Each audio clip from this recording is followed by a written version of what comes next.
Hey guys, welcome back to Rave Culture Cast, your weekly guide to the EDM community, music festivals, and more. I'm your host, Emma Capotis. Welcome back to another episode, you guys. Today we have an incredible artist from Orlando, Florida that a lot of you might recognize, Luci. Luci exploded onto the bass music scene in 2019 with tracks like Neptune, Me and You, and I Need Your High.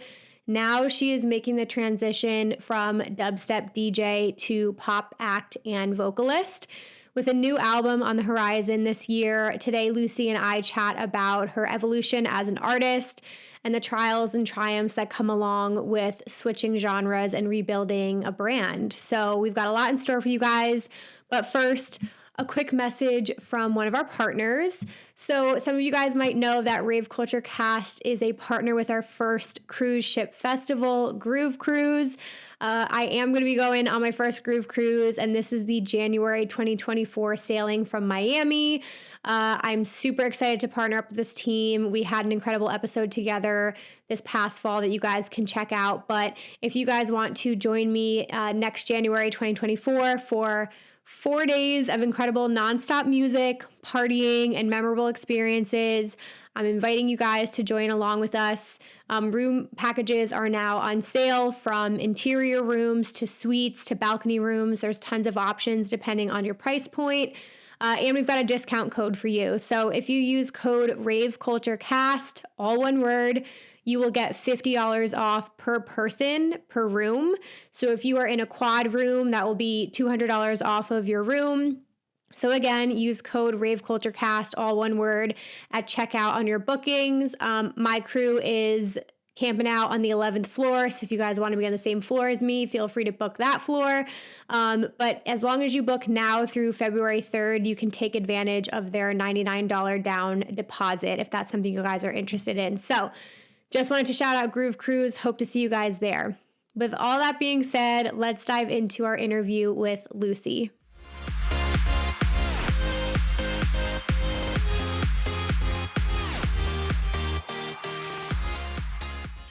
Hi, how are you? I'm good. How you doing? I am good. Chilling. I've been looking forward to this all day. I'm so excited. Me too. Can you hear everything sounds good? Yeah, everything sounds great. Awesome. Cool. Okay, well, I'm going to hop right into things. I like to keep things super casual, so whatever you want to do to make yourself comfortable, grab a drink, whatever feels good. Yeah. Perfect. Awesome. Well, I'm super excited you could do this. Just to give you a little bit of background on Rave Culture Cast, we've been around for going on 4 years now, and this is like a podcast for hardcore music fans, dance music, music festivals, all that good stuff. And I like to have some really badass artists and industry professionals on the podcast. So I'm stoked to have you. Thank you. I'm stoked too. How's your day? Oh, it was really long. I didn't wake up till like 3. I've been like, I watch too much crime talk. Like, I think like what 6. I don't know why I said 3. Fucking whatever. But yeah, crime talk, and then I'm like, nothing bad happens after 6 a.m. So that's when I feel the safest to sleep. Okay, fair. So Are you usually a night owl? Yeah, I'm usually like, I feel the best around like 10 to 3, and then I start getting tired from like 3 to 6. Okay. Have you always been that way, or is like the industry you chose turned you into this? I've always honestly been that way, because I remember like high school was like horrible. Waking up at like 5, 6 a.m. Crazy to start school. I mean, yeah, it's punishment. It's definitely not good. Yeah, at all. Yeah, I feel that. And you, where are you now? Actually, I know you're originally from Orlando, correct? I'm in Orlando again. Oh, nice. Okay, awesome. Cool. Well, I figured, so today I know you have a lot of like really exciting things that you've been working on, and this is like such a cool time for us to chat with you in your career and what you've got going on. So I have all of the questions. I'm going to keep us moving along. But I wanted to just start out with kind of like going through your origin story a little bit and kind of like how we got here over time. But what was it like growing up in Orlando? What were you like as a kid? Oh my God. I was like a new person like every week, I feel like. I went the scene phase, the preppy Hollister phase. Like, I think Yeah. I didn't know who the fuck I was, and then like I figured out I was gay at like in 6th grade, so that was like, I don't know, I was just Yeah. like, that's I know. Yeah, yeah, That yeah, it was really fun. It was a good time. I mean, I got bullied a lot, but then after yeah. middle school, the bullying stuff. I mean, there was some in high school, but I just like Hmm. didn't get like my Yeah. parents.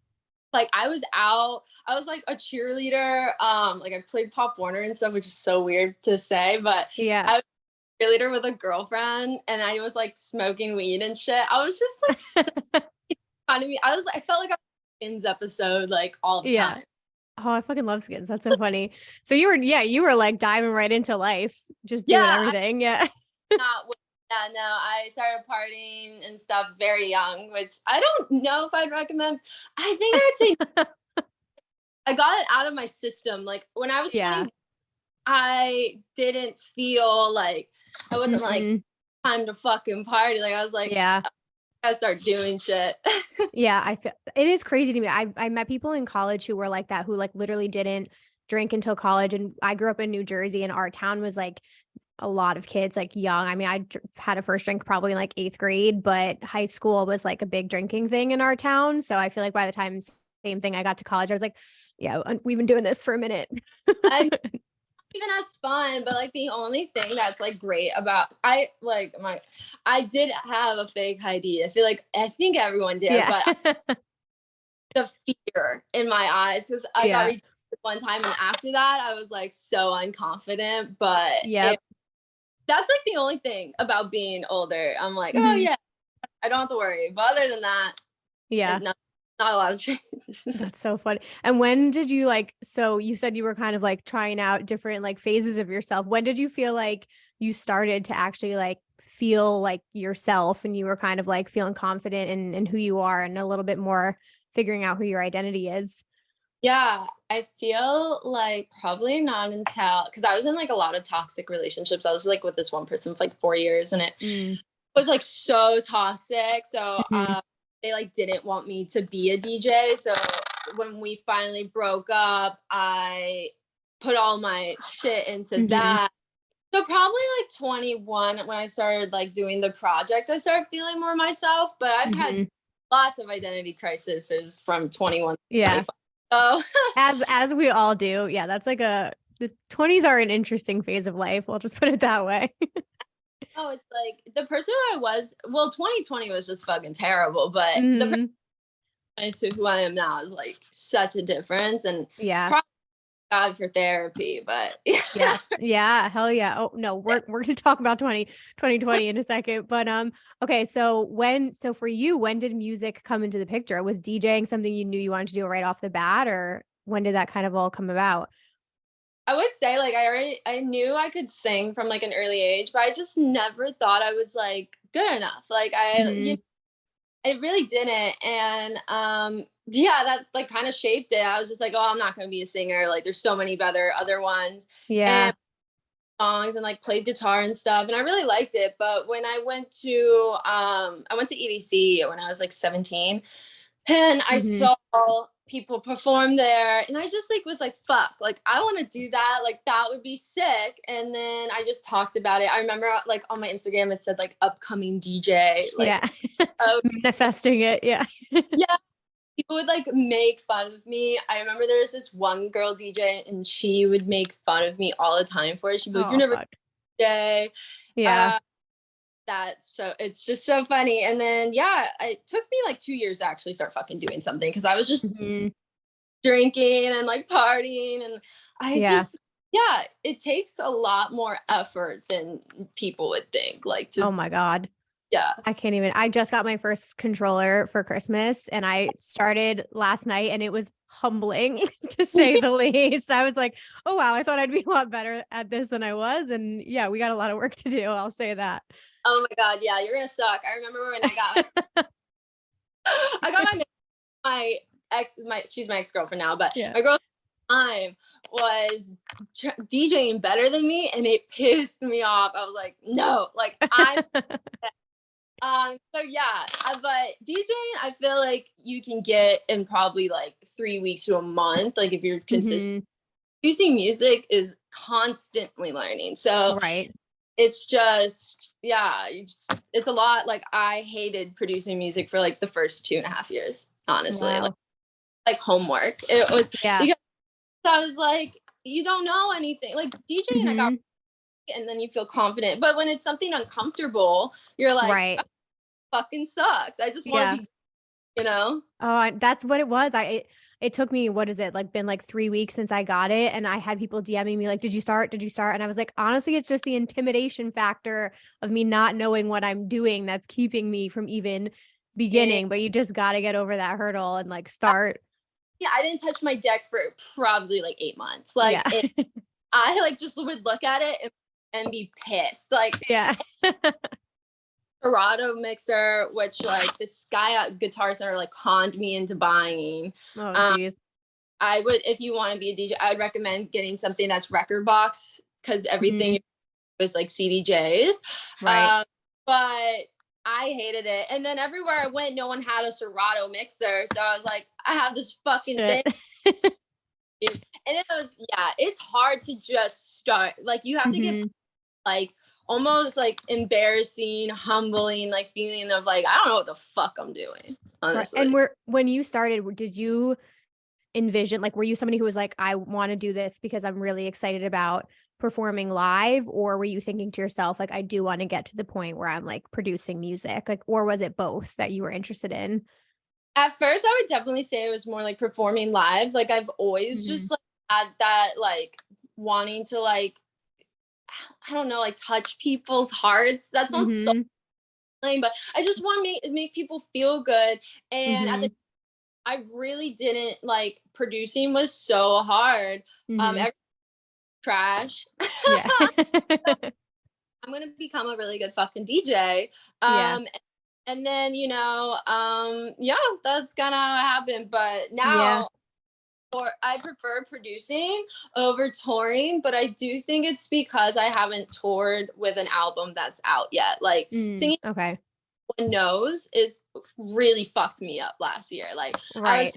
I was having so much trouble releasing them because of like this deal that I was in for a whole year in 2021. It like fell apart 2021. So then we spent all 2022 trying to find a label home. We went back and forth with so many labels and just like couldn't come to like an agreement. So then at the end, I was like, fuck it. I'm releasing this shit myself. I'm going to put all out. I don't care if I'm dirt fucking poor. Yeah. As I'm going crazy. I'm already on album number 2 and these songs aren't out. So I just like rambled. I have ADHD. No. Ramble. I'm following you. You're good. Keep it going. So yeah, basically that.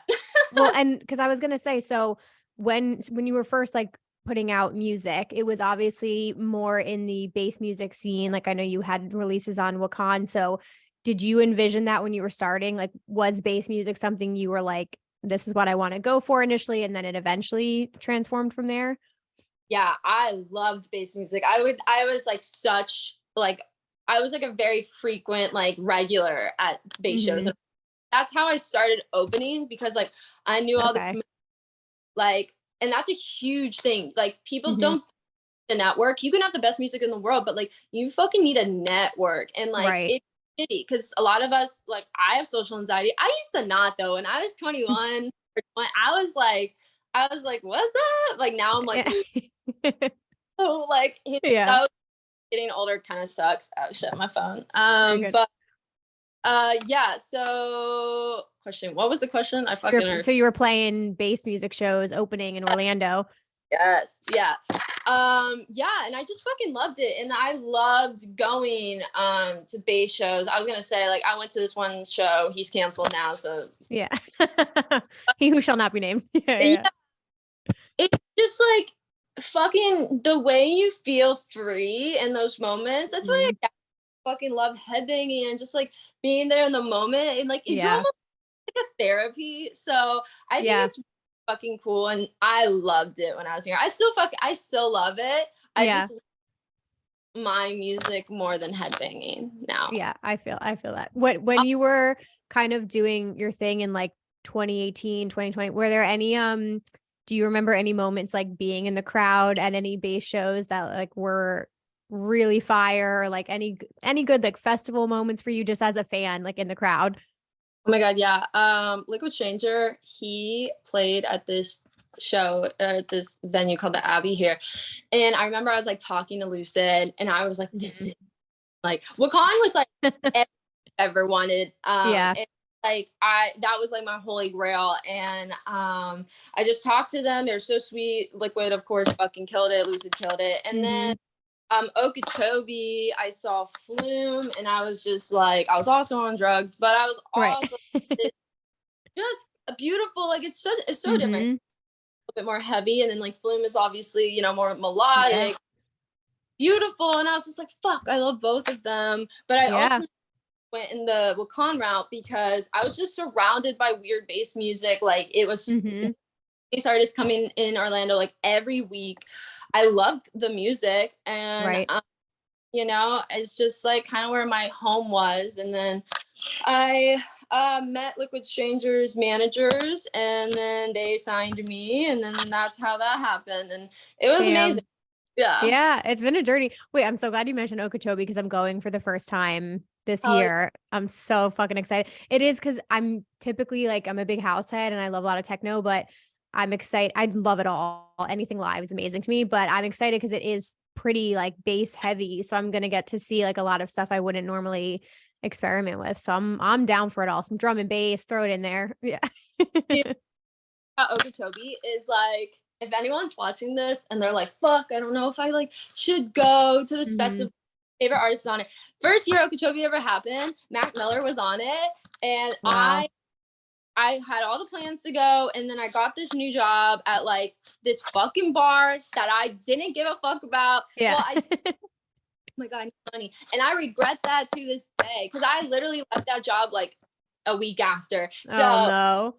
Go to the festival, go and live your fucking life. Yes, exactly. It's not worth the job. Quit the job, go to the festival, guys. You will never regret it. Yeah, I'm like, only, but even just be like, yo, like, chill out. Like, I'm going. Yeah, I feel that. Oh, that's awesome. Okay, and so then obviously 2020 enters the chat. Oh, during yeah, let's go there. During that year, because you were putting out a lot of music at the time, like how did that change things for you? How were you approaching your music that year? And like, what did that then lead to for you? 2020 was like an emotional roller coaster because like I was supposed everyone in my family, my team were like, this is your year. This is the biggest year of your career.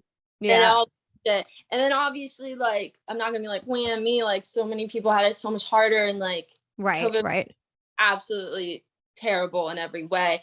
But it showed me like I don't like making bass music as much as I thought I did. And I always would say, yeah, I love touring. I love touring. Making music's like touring. And then touring was gone and I had no to perform to. And I just fucking became really codependent in a relationship. And then I also just didn't make music like at all. Yeah. Until like the end of 2020, I was like, I'm gonna just make whatever and see what happens. And that's when I started like Wow. Yeah, let's chat the new era because I'm very excited about what's going on now. So can you kind of like walk us through behind the scenes of what happens when like an artist decides to make this decision and go in a new direction? Because obviously, like you mentioned, there was a lot of, you had to go around to different labels and things like that, but you're also making a personal decision to switch the kind of music you're making. So what has kind of like led to this decision and what has been going on behind the scenes so far? So much stress. Yeah. Because you're like everything I built for like the past 4 years is kind of not gone. Obviously, I have an amazing family, but like I was working towards becoming, you know, like a Liquid Stranger, and now I'm working like a Fletcher. So it's just completely different realms. And a lot of people are like, and it's less money. Like you stop, you're because if you have a band, that's like so much more Right. people. Sure, So sure. it's just like I'm not making. People will say I sold out, but I did not sell out. If I Yeah, wanted I to don't think that at all. be like blaring dubstep, like get like a Mhm. someone and fucking write a, I don't know, just like Yeah. ride that wave. But instead, I'm like, no, like this music speaks to me. I actually feel something when I write it. Mhm. Um, I really just want to like sing, honestly. Mhm. Like I want to sing and perform, and I'm like I like being behind decks, Mhm. like do it. Like coming up, we're gonna do a live band, but I'm still gonna do what I did for like the past 2 years is sing and do like heavy edits. Do Mhm. I'll probably do a whole like remix album of my album when it comes out to play in types of shows like that. Sure. Right. But ultimately, I want to get to a point where I'm like just in a band and then I'll do some one-offs of DJing, but Mhm. now I'm gonna go back and forth. And because I Sick. love both, but I don't know, just like performing up close and like it's just like my dream at the Mhm. moment. Well, one, I think it takes a lot of guts to do that. And two, I'm a firm believer in like it's not necessarily like the easier road, it never is, but like once you know what comes easier to you and feels better, like I feel like you just have to follow through on that because it's going to feel more authentic to you. And I think everything kind of just falls into place from there when you make those decisions for yourself. So there's going to be challenges up front, but I feel like in the end you're going to find your people when you start putting out this new music. So it's gonna pay off. Yes, yeah. I Yeah. mean, been on road doing this because like I had Right. a whole deal and then it was gone. Hmm. Um, and yeah, and then just waiting a whole year to release an album, basically 2 years. But Hmm. yeah, it was a And lot. the whole thing done? Everything's done on the album? Fuck yeah, like Yeah. it's done and she's good to go. She's Yeah. really real cute. She's literally a breakup album in the best way. And when you guys hear the album name, like it's gonna really, Makes it's just sense. Yeah. yeah, it's That's really so cool. cool. So I'm excited. Hell yeah. What was the, because I was looking back on your page and I know I saw like you kind of posted about it back in November, but what was your fan response like when you were kind of openly talking about it? It was really good. Honestly, I feel like like I have definitely lost fans. I definitely get messages like you sold out, like you're not like fuck you. Like, I don't know, all this Don't shit. let that get in your head. That is like such negative energy you do not need. Out to be negative though, especially Yeah. like you're like you're now an industry plant. I'm like, bro, I kind of wish I was. But Jesus. I literally spent like my whole Right. life on this, like marketing this Mhm. album independent, and people just think like, oh, she's going pop, like she's gonna like up Mhm. that's selling out. But I'm like, no, bro, it's like way worse at the Yeah. beginning. Right. Like so, yeah. But my fans like, I don't know. I feel like they really like it, and then I get Mhm. some people being like, I didn't like your music before, but I really like your new previews. I'm like, yeah. It's like such a backhand comment. You're like, thanks, but okay. It is. I was just jamming to sleeping pills right before this. It sounds fucking sick. And I love like, how does it feel to, I don't know if you've like prepared anything yet for your live performances. Like, have you had rehearsals or done anything like that yet? We're starting rehearsals in the end of February, early March. Okay. So no, but I've done movement classes. So I have this like amazing coach named Montana, and she's teaching me like how to do movement with the band because it's so like Nice. it's just like to help your stage presence. But I think I already have a great stage presence, but I would love to like elevate it. Learn You how. know? Yeah. Yeah. That's so interesting. I would never even thought that was a thing. Yeah, What else have you had to learn in this process? like so much. I had to learn how to Yeah. like whole different genre, but for some reason it didn't feel like starting over. It felt like, oh my Mhm. god, this is right. And I learned all my tools like that I learned from EDM played into it. Like you make a melody in EDM Mhm. and pop, you just don't fucking build it up. And like Right. it Right. felt natural. And honestly, like songwriting and top lining, which is like the melody of vocals, has always been my favorite. Like me Right. and when Sam sent me that beat, I literally wrote those lyrics. I mean, it's the lyrics are so fucking, but it was just easy for me, and I just always loved doing that way more than anything else. But now I love everything. It's just all Yeah. fucking honestly. Which is a good thing. So do you think like this would open you up to as well? Like, I'm sure maybe you have collaborations on your album, but also like, would you ever just be a vocalist, like as a guest or a collaboration on maybe like a melodic dubstep artist track or something? Is that something you'd ever want to do? Well, for the album, I have no collabs on it. It's all me. So, Ah, okay. Sick. but yeah, I'll definitely would love to do that with people, and definitely in the future or whenever. If anyone ever sent me something, I'm gonna know in like 20 minutes if I can write on, and I'm pretty honest about that. But yeah, I'm Sure. definitely. I always want to keep my like. I'm gonna still be DJing shit like throughout this year, no matter what. Like I always want to have my foot in the EDM world because like I love it home. Right. Like evolving to more. Like I'm going and you know, home even though you're evolving. Right. Yeah. And you haven't even started yet. So like you're gonna get to do this whole new tour. And then I feel, yeah, I just think it will open you up to so many other opportunities because you can make that personal decision of like what shows, what festivals you're going to play. Like, is this going to be for the tour or can I like do a pop-up DJ set because I want to? You'll have those options now, which is awesome. That'd be so fun, honestly. Yeah. You have to do are there any like festivals now that you'd want to perform at live? Definitely. I mean, with a band, I would love to do a like Coachella, Lollapalooza. I would love to go back to Bonnaroo and hang out. Those were like so fun. I definitely want to play Okeechobee. Like that has been a goal for me to play Okeechobee. Because it's like nostalgic, like playing something that you went to when you were a festival goer. Like when I played EDC Orlando, it just that was my favorite festival last or 2021 because it just felt like right. Like you're just like, oh, I made a moment, like almost like yeah, like it's just a gorgeous feeling. So I definitely want to go and do that with Okeechobee. But it would be cool. But also I would be down to do it in the EDM style well. So okay, well, we're putting that out there in the world. We're manifesting that to happen for sure. I wanted to ask you only a couple more questions, but what do you hope fans take away from your new music? I hope they just like see like this fucking vulnerable, like I'm putting everything, like this breakup, this album is about like everything I've ever been through. And not even like it could be friendship breakups or like a work breakup or like any, they're mostly about girls because you know.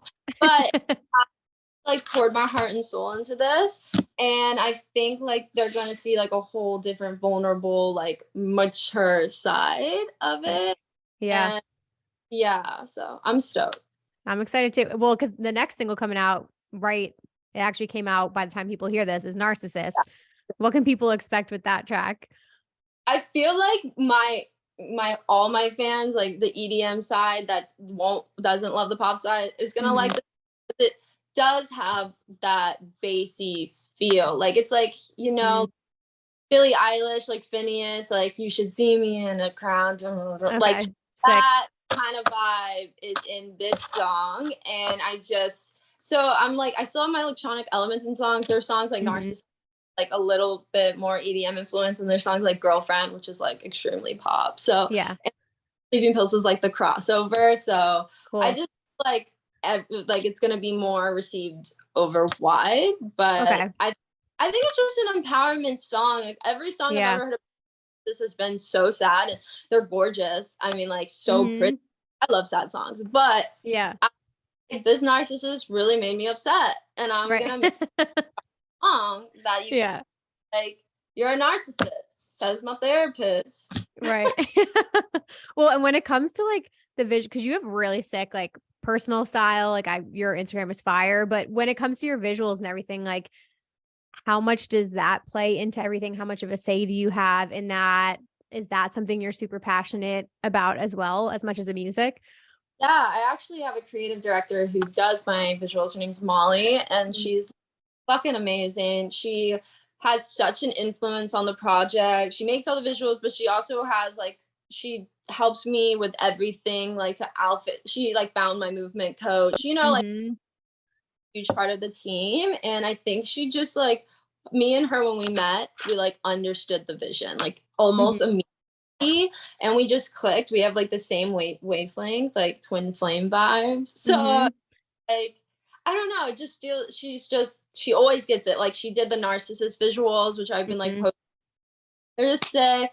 And I have like, I can tell her like what I like and don't like, but like Mm-hmm. usually fucking nails it, because Nails it. I'm not artistic and visual. Like I've never been a drawer or a painter, so Mm-hmm. hard for me to like envision things. Right. So she is like that, and then I'm like the music creator. You're like communicating your vision and she's just like nailing it. Yeah. That's awesome.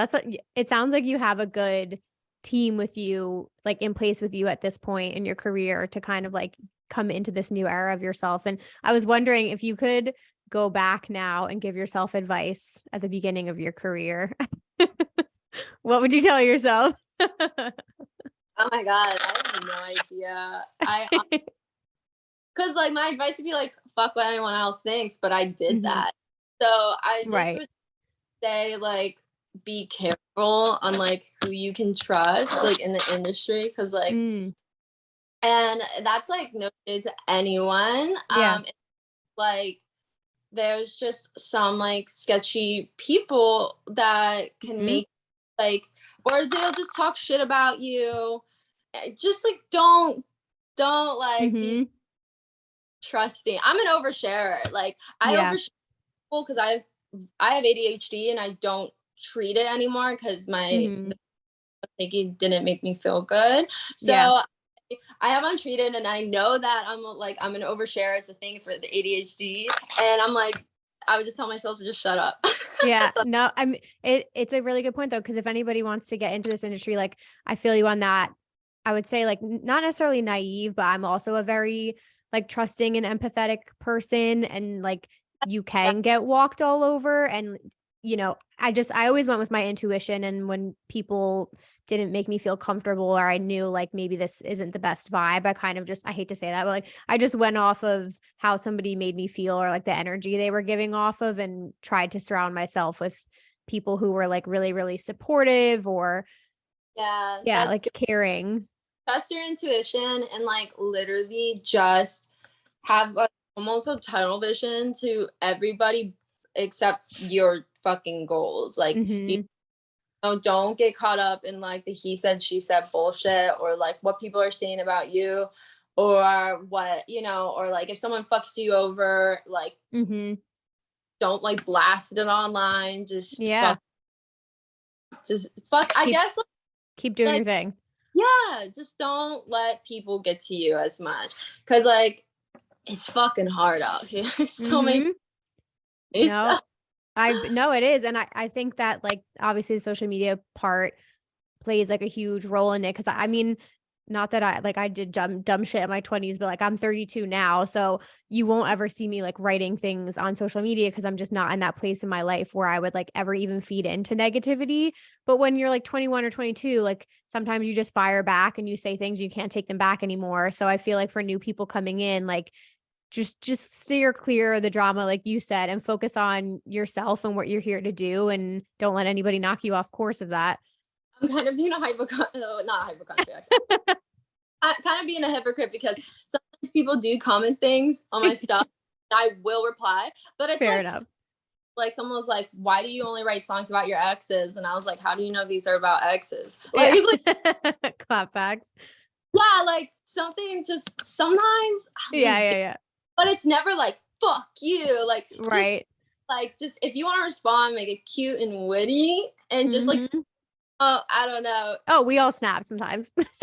It happens. It fucking happens. We all snap. But no, when you get it all day long, and again, like those types of the negative people are the loudest. those are the people writing most of the comments because the happy people are at home minding their own fucking business. So it's like usually the negative people who have the most to say, but you're winning at the end of the day because you're doing exactly what you want to do. So yeah, exactly. But okay, last couple questions here for you before I let you go. Outside of music, because we've talked a lot about music, what is something you're obsessed with right now? I have no fucking yeah. I would say like sounds like I guess fashion. Like I'm really into Y2K fashion, like kind of like fashion style. I've been getting more into like figuring out. I don't know. Everyone knows I fucking like fashion. I always wear crazy shit to like shows, but I just really have been like mood boarding everything for tour and like Nice. Pinterest. But I also am obsessed with my dogs. So, you know. Oh, what kind of dog do you have? He's a pit / lab, I think. Oh, that's so cute. Would he come on tour with you? Um, And that's hard. but that shit's very expensive. So I think we'll be in a van. Starting off, he is 90 pounds, so he'll. Oh shit. Yeah, that's not a small dog. Okay, never mind. And my final question, this was a question I was starting to ask all of my guests last season because it's something that's important to me on the podcast, but how do you prioritize self-care and your mental health? Oh my God, everyone knows I'm a depressed little bitch. It's fucking hard. Yeah. Especially I feel like for artists, because like I have this overwhelming guilt of anytime I'm not working on music that I'm not doing it. And that's like it's really hard, but I don't know. I'm still trying to figure out too, you know. I would just talking about it and not bottling it in is like already great because it just makes everything so much fucking worse, you know? Yep. And I would just say like try to get outside just like a little bit. I hate the daylight. I'm a vampire inside, but cry. I like stand there with my dog like, ugh, like I hate this. Apparently good for you. And I've been trying to like do things that make me happy throughout the day. And just I don't know. I'm still fucking learning. I say go to therapy and about it and just fucking live your life. Like have fun. It's like short. Agreed. Yeah, therapy is definitely a good thing. 100%. Could not agree with that more. But it is definitely all a work in progress. And last thing, plug where everybody can find you. I don't know what you can say about the album or if that's coming out. Narcissist is out now, guys, so go stream that. But where can everybody find you? Well, kind of a thing right now. So I am in the process. Another change. Numbers are 555 right now. It's a lot of change going on in my life, but process of changing all my socials to LUCI. We're actually chopping off an I. Got it. I have been in a legal battle with this person for 2 years and he will not coexist with me. He has the trademark before me. The ultimate decision was either fight to the death on this, which I don't even love anymore because everyone calls me Luci.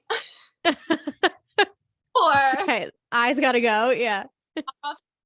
And then you get that trademark. So we just finally got the trademark for LUCI. So across all platforms, it'll be changing. Awesome.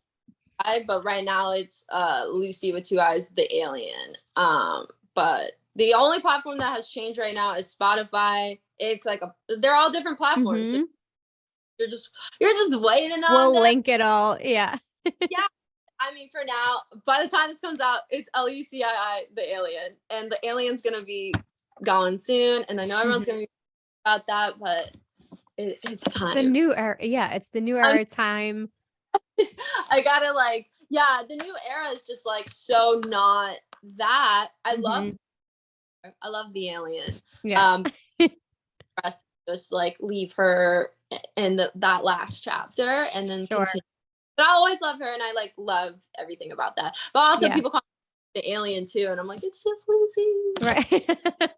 Well, I was going to say this to you before too, but again, like people will come and go, but I think the people who get you are going to come along on this journey. Like, you'd be surprised how many people want to grow with you. Like, your fans are going to grow and mature as well. And like, that's something I worry about even with my content, because I'm not the same as I was when I was 26 making festival content as I am when I'm 32. Like, you know what I mean? And I always worried if I'd lose like the younger raver kind of scene. And I was like, maybe I don't even want to go after that anymore. Maybe I want to go out after the parent ravers now, because maybe that's what I'm fucking closer to.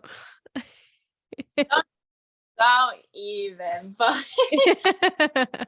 yeah, no, I feel you. It's scary, like so much change, but I do know, like my gut, like I'm doing this because this is what makes me happy. So like the fans that follow will follow, and I'm just really excited to be like a new like gay little like pop star starting out. Like, it sounds so weird to be like pop star. I don't even like really love that term, but it's like just being someone to like just sing and write music will be really. I'm so excited. I'm so excited for you. Anything we can do to support you. Like I said, like all the links will be down below. We're going to be sharing the album when it comes out. Go stream the new track, you guys. Luci with One Eye, you are fantastic. Thank you for spending the time with me today. I got to. Thank you, babe. Okay. I will see you soon, you guys. Go follow her on all the platforms and we will chat soon. Bye. Nice meeting you. See Bye. ya.